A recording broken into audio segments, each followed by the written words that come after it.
Law of universal gravitation, cut off the border and cut out every box. And then just put all those to the side for a moment. Okay, so gravity. Who so far that we've discussed in class has been the most important person in physics? Isaac Newton. Who do you think came up with the law of universal gravitation? Isaac Gravitation. Developed by Isaac Newton. It's him too? Yep. Well, we talked about gravity. We're talking about force, right? Oh, okay. And Newton is all about force. He's the one that explained the 3 laws of motion, which has everything to do with force. So, the law of universal gravitation was developed by Isaac Newton, and it states that everything.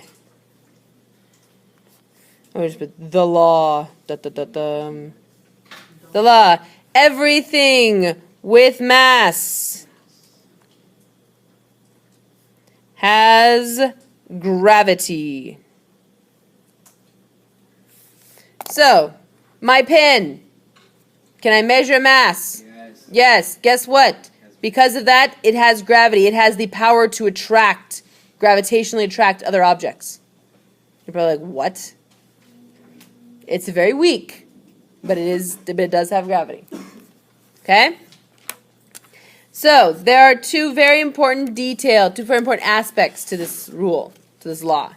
First, the more mass the 2 objects have, the greater force of gravitational attraction between them. The more mass 2 objects have, the greater force of gravitational attraction between them. So, take your strip of all the little pictures, take your scissors, cut off both the elephants, separate them, 2 elephants, and then the 2 inflatable balls. Going to go ahead and glue those in. Okay, we're going to draw a few little force vectors here. Okay. This elephant is attracted to that elephant. Force of gravity. That elephant is attracted to the other elephant. Force of gravity. The arrows for the balls. I want you to draw very small little arrows. F, G. There is a gravitational attraction between those balls, but it is much smaller. So a small little arrow, a larger arrow for the elephants. Okay? More mass means stronger force of gravity. Okay? So more mass means a stronger force of gravity. Less mass means weaker force of gravity.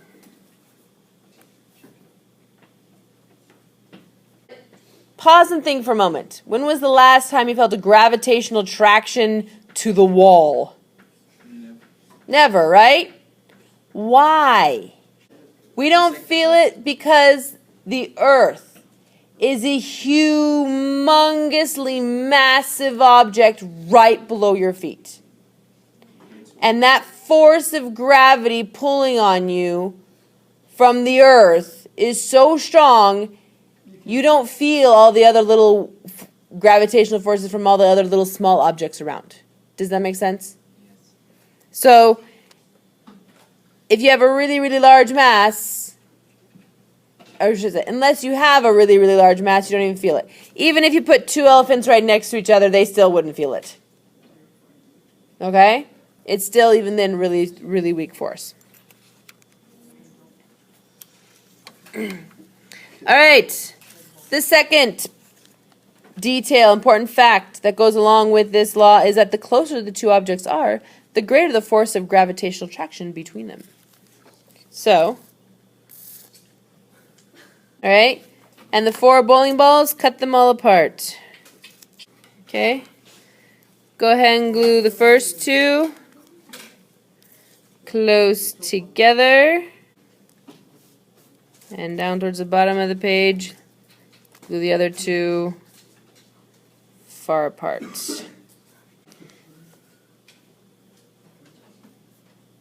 Drawing some force vectors in there.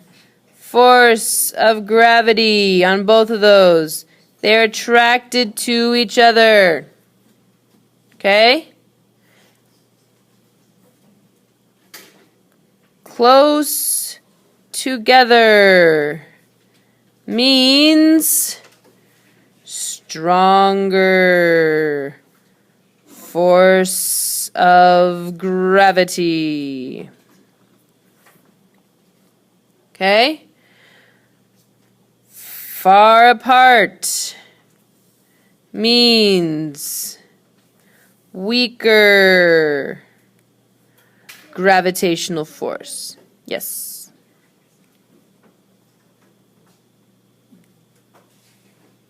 So the little arrows pointing at each other for the bowling balls at the bottom, we've got smaller arrows.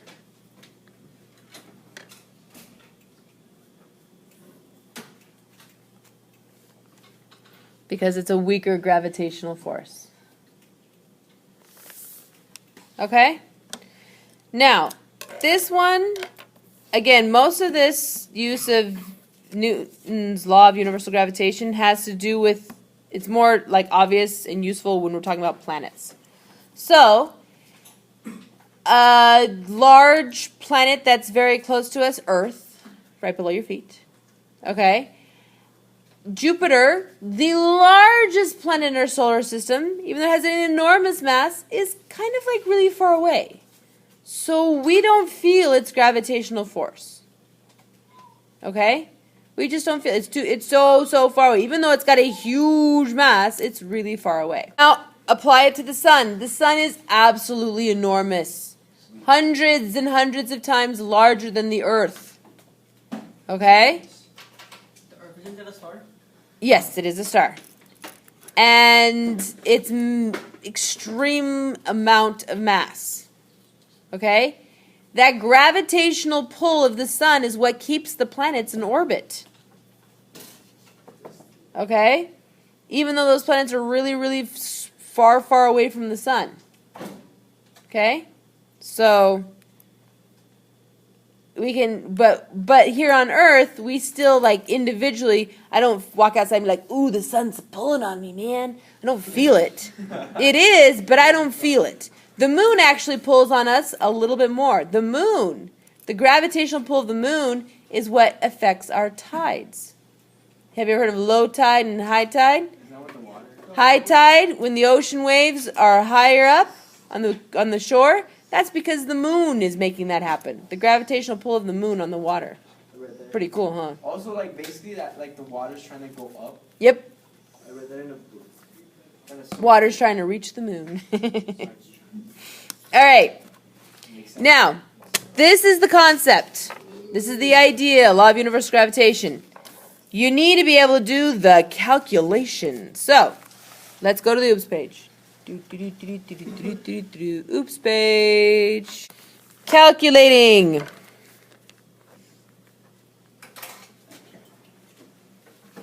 Gravitational force.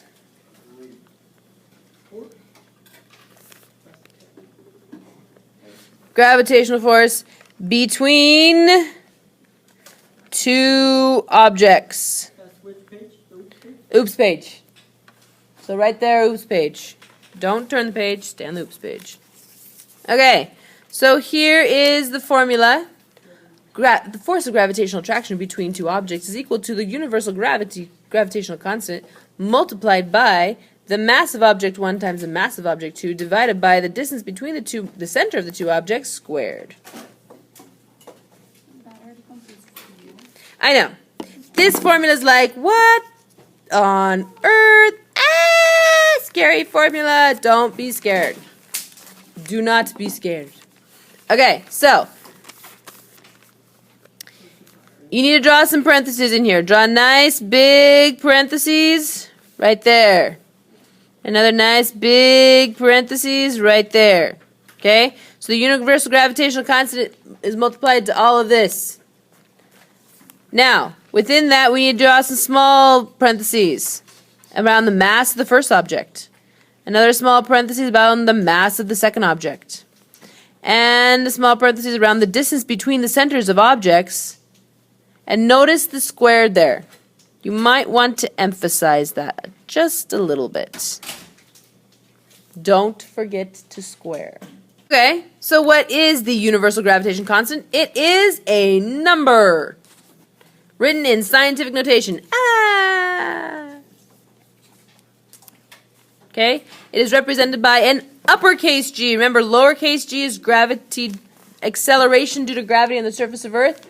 Uppercase g is the universal gravitational constant.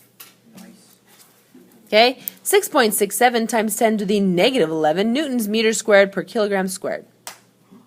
Blah, blah, blah, blah, blah, blah, blah. Don't worry about the units on this one. They're there, so you know what they are. Don't worry about it. Notice the negative 11. What does negative tell us? The zeros. So is this a really big number or a really small number? Small. This is a very, very small number. Negative. Very, very small. If I write this out, it'd be like 0.0000000000667. Okay? It's a really small number. All right. So this is the easier way to write the formula. F sub g, the force of gravitational attraction between two objects, F sub g. What is the units of measure going to be? Wait, what? A force of gravitation? The force of gravitational attraction between two objects. Is it going to be newtons times? Is just force. All right? So we're calculating for force in newtons. All right? Here is our universal gravitation constant, the 6.67. Okay? M1. M stands for mass. 1 means object 1. Mass is measured in what? Kilograms. Mass of object 2 will also be measured in kilograms. D for distance. Distance. Distance is going to be measured in meters. Now, I want to emphasize one little detail. That is the distance between the center of the two objects. Okay? So if you're trying to compare like the gravitational attraction between you and the Earth, you have to go with the center of your body to the center of Earth to calculate that. Like the core? The core. Okay? So that would be the distance measured, not a 0 between your bottom of your feet and the surface of Earth. Okay? Not that that really matters very much when you're just looking at the idea, but if you're getting into like the fancy calculation, you got to pay attention to the center of the object. All right. That is the formula. That's how it sets up. Best way to go and understand this is to practice using the worksheet.